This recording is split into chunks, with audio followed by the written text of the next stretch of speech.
avant que les empires ne dressent leurs trônes et leurs frontières, il existait un peuple que nul ne pouvait dompter, les Berbères. Ils n'étaient pas nombreux, mais leur courage pesait plus lourd que toutes les armures du monde. Chez eux, il n'y avait pas de faibles. Les hommes naissaient pour tenir l'épée, et les femmes, belles et farouches, portaient la même flamme dans les yeux. Elles ne restaient jamais derrière. Elles marchaient à l'avant, droites, fières, prêtes à tomber sans jamais plier.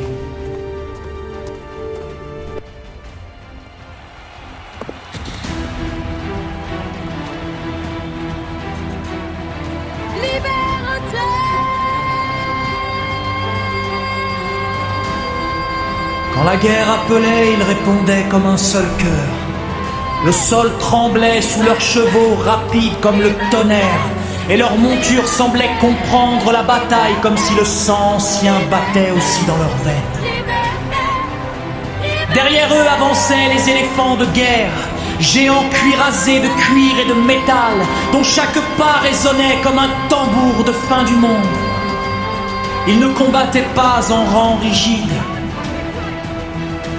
Ils étaient une vague vivante, un feu mouvant, apparaissant, frappant, disparaissant, puis revenant encore plus féroce.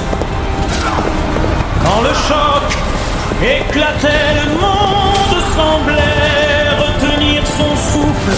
Les épées brillaient comme des éclairs, les cris fendaient le ciel et la terre buvait le sang. Les berneux ne reculaient pas.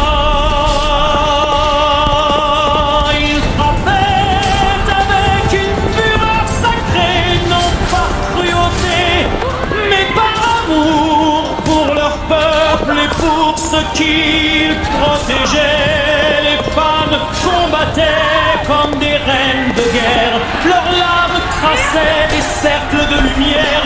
Leur voix portait plus loin que les trompettes ennemies. Elles tombaient, se relevaient et avançaient encore.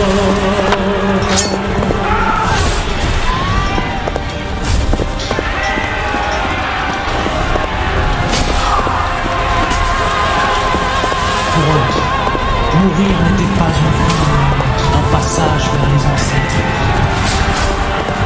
Ils savaient que le corps peut tomber et que l'esprit se rend jamais.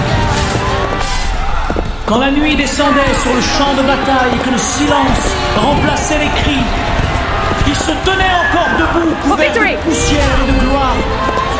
Ils ne chantaient pas leur victoire. Ils levaient les yeux vers le ciel pour remercier ceux qui avaient combattu avant eux.